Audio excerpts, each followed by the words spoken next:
Well, in another development, Bauchi State Governor Bala Mohammed accused the federal government of using federal institutions to target the opposition and intimidating him for refusing to defect to the APC. Mohammed, who is a member of the PDP, made the statement on Wednesday at the Bauchi Government House after receiving an award for safety from the Safety Institute in Nigeria. Let's take a look.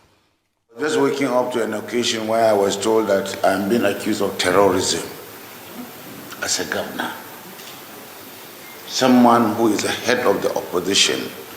My commissioner has been kept and will not be released by an EFCC. Even when I have immunity as a governor, my name was stupendously mentioned in a motion in a court of law in Nigeria. Me, Bala Mohammed. This is a country where when you walk, you become a villain, you become an idiot. I have kept quiet for too long, just for peace and security. Because as politicians, we should not overhate the polity. But I'm not a coward. I'm just keeping quiet because of the common people. The APC-led federal government think they can use the courts, the institution of government like the EFCC, to persecute and prosecute Nigerians that are not within their own party. If they don't stop, we are going to declare war. I assure you we are not going to keep quiet any longer. I won't allow anybody to criminalize me because I'm not in their party. And I refuse to join their party. And I will not join their party.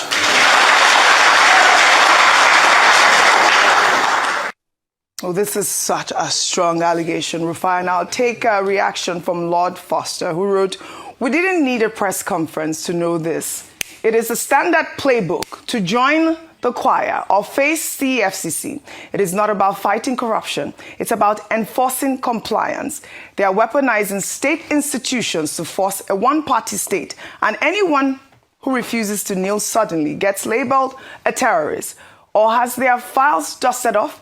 It's blackmail, plain and simple." Even people that are in this government that have files piling up in the FCC, but once they are in cahoots with this government, nobody does stop their files. You can see Bala Mohammed, what's his crime? He's fighting to be able to keep the PDP one and all of that. All of a sudden, they are dusting up. In fact, there was a corruption. I'm not saying let's not fight corruption. Please don't get me wrong. There was a corruption case against one of his commissioners. If they found guilty, they should be made to face the law. Look at Malami. I'm not saying don't fight corruption against Malami. All of a sudden, after 2 years, the Malami is the spotlight, anti-corruption fight, buzz. I think he spent the new year in Kuje. But the question we should ask is, what of some people that they have put a part of their reconciliation committee that at some point some people swore that, if we don't bring this person to book, if the court doesn't rule over, I will resign my job. I will resign my job. The same person they say they will resign their job over, all of a sudden, is now a beautiful bride. In fact, the person has even said is going to run for Senate. And some people say they will resign their job. And we are not hearing that activity.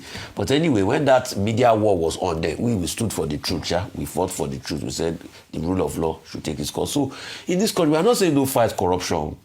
But what we keep saying, and that's what a lot of people are also pointing out as regards this tax law, so that it's not going to be something they will now use against their opposition. The question is, please, let it be the same threshold across board. Even if your friend or not your friend. That's what we are saying. Yes. Let it be the same threshold across board. It's not the fact that we know there are some people, they are filing in big for EFCC. But today, they are gallivanting around.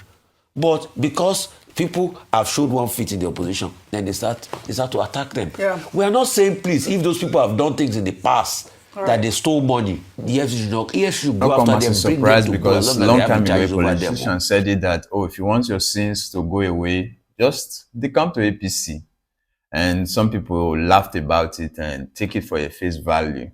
And today, that statement is more real than ever because you see politicians with corruption charges. The moment they align with the APC government, everything tends to be fine.